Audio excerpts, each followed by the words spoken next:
on, man.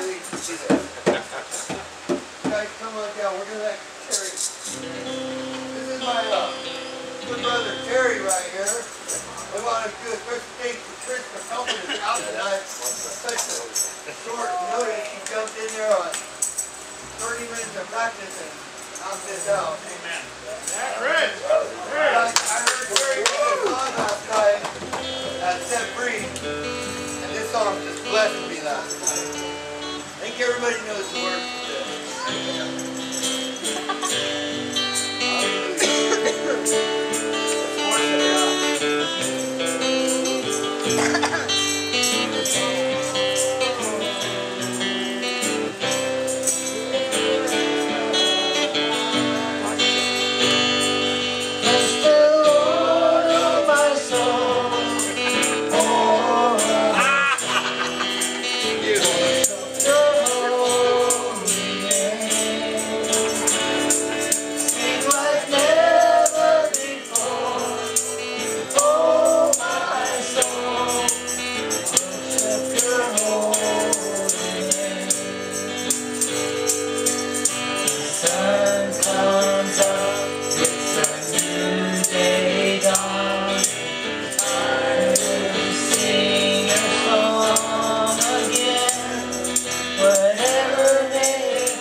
October 15th, and we prayed for a worship team, man, and we got a good one.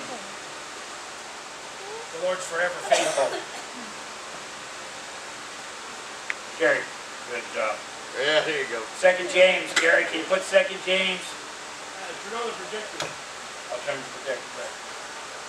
All right, the media is a good thing too. You guys www.amazinggracebakersfield, man. Jerome's got the website up. It's still under construction. We have some videos on there. He tries to put what we're doing at the time on there. We have Saturday, we have Spanish services here on Sunday afternoon, 2:30. Wednesday evening. We have a really spiritual Sunday morning. We have a Thursday evening service. There's a Tuesday night Bible study. So God's doing big things right here in His church among His people. Matter of fact, with that, because it's not just what happens right here, but it's what happens in His people's lives. And I know I got a couple testimonies in here. Amen?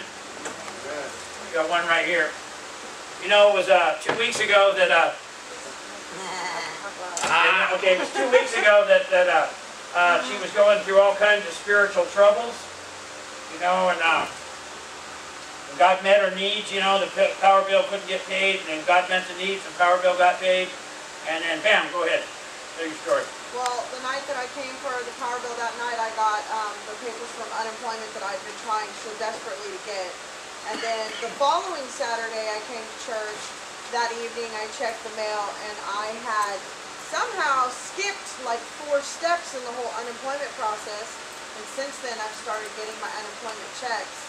And then on top of all that, I called my old job back, and they said without an interview, I can come back and work on the 30th with a 2% raise.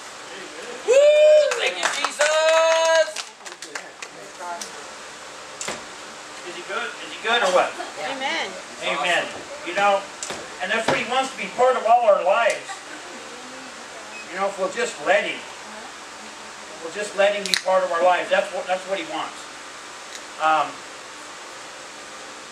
And you know, last week we showed a movie. You know, it was movie night. Faith Like Potatoes. You know, and the Lord's been getting me to get out of this chair, man, and to get out there on the streets. Me and Joe went to the streets. We had an awesome time. We went to Union. We had two hookers come to the Lord right there on Union Avenue. And it's an amazing thing because there was a party in heaven going on right after that happened. You know, but we kind of got caught up in the worldly things, and we get a little comfortable. We have semi-air conditioning here and kind of nice seats. So, you know, we come and we feed ourselves. You know, and that's the first step of our faith, is to feed ourselves. But as we grow, we have to take our faith out there and share it with somebody. And that's the kind of life-changing faith that I want to talk about today. The word's going to come out of 2 James 14 through 26. And I'm going to go back and forth. But Gary's going to put it up on the board as we go. Right, Gary? Amen. Good program. Great program, you know. We have 2 James 14 through 26. But as I was putting this together, you know, I seen this movie, and here's the basic thing of this movie is, you know, this guy was a farmer in South Africa, and it's a true story. And he had all kinds of problems, and there was droughts going on, and they were having the Zulu uprising at the time, and it was a bad place for a white guy to be, trying to be a farmer, you know.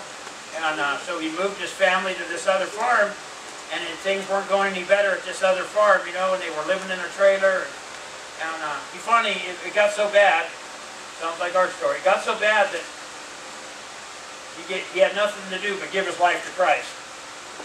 And when he did, it was a life-changing faith, because he became an evangelist in about 60 days. He started with telling the people around him what was going on and how Christ came into his life. And he felt different, and it changed to where he was a worldwide evangelist.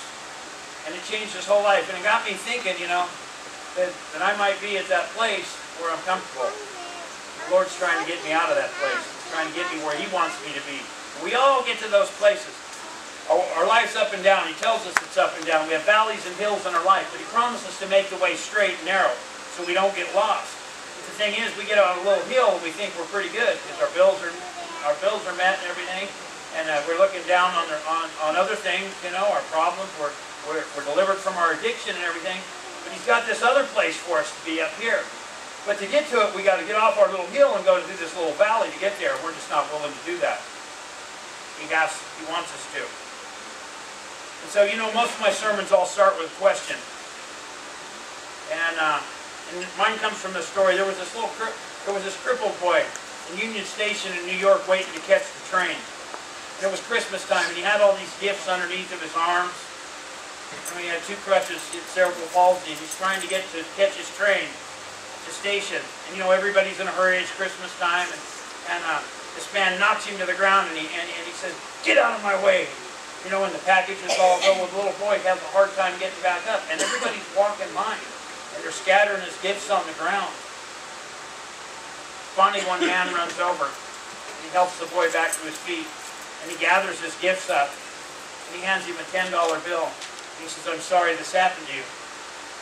And I'm sorry this happened to you. And I hope this $10 is all I have makes up for your trouble." The kid looks at him and he says, "Mister, thank you.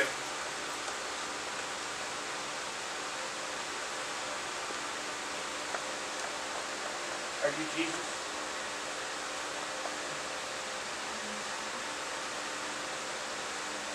The man replies, "No, but I am one of his followers.